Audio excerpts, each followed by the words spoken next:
Uh-oh, it's the final week before the big dance. Nerves are probably going to start to kick in and you're worried you haven't done enough training. An absolute classic nearly everyone goes through. Let's have a little chat about my top 5 tips on how to survive and absolutely nail your taper.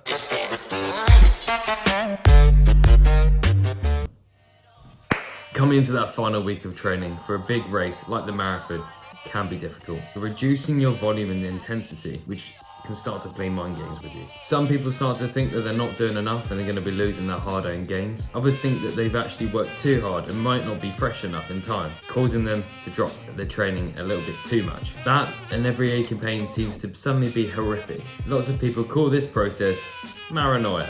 The tapering is an important part of the block. It's when your body is able to recover and adapt to all that training you've been doing in preparation for the big dance. So here are some tips on how to absolutely nail your taper. Numero uno, maintain the routine. You still need to run during the actual taper.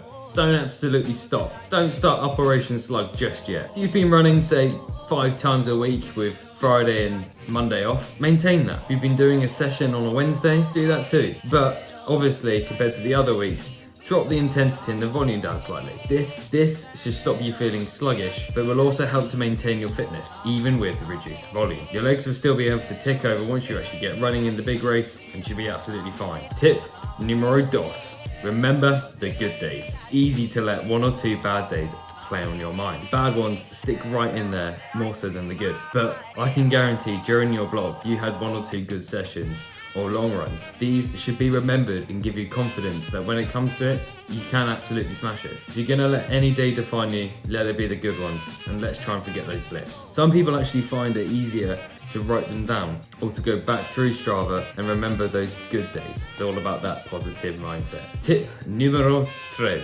Don't try and make up for lost time. Blips or missed training during the block are very common. The temptation might then to be to try and stick extra miles in at the end of the block or to try and run a little bit harder. Some people say they need this for a little confidence boost. It's hard not to do it, but trust me, you really don't want to. You run the risk of leaving your race out on your training block. You could come to the race day and not be fresh enough to show what your body is capable of. So allow your body to recover and don't waste all that hard work you've put in. Tip numero 4. Reduce cross-training. Less training means you have more spare time. Don't be tempted to do extra training with that spare time, like more swimming or cycling. If anything, they should be reduced as well. If you've been lifting in the gym or doing core workouts, reduce the intensity and volume here too. Train within yourself and just keep yourself ticking along. As a rule of thumb, you probably want to drop your weights about 10-15% than the weights you would normally use. Say you normally squat 50 kilos, maybe drop that down to 45 or maybe even 40. It would just mean your body is still ticking along,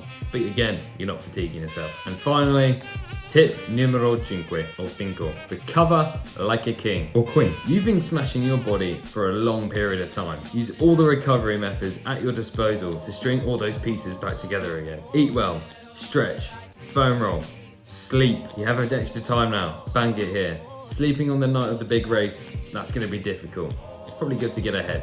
Essentially, try and recover, don't go mad, allow yourself to reduce training and just remember those good days to keep yourself confident. And most importantly, if you need someone to tell you, you've absolutely got this. That's just been a quick video on how you should taper before a big race like a marathon. If you enjoyed it, please give it a big thumbs up. Maybe leave a comment on the tips that you have, subscribe to the channel, and maybe even check out some more videos that I've done in the past. I've got quite a few advice ones now. As ever, I've been the Learning Runner, and I'll see you in the next one.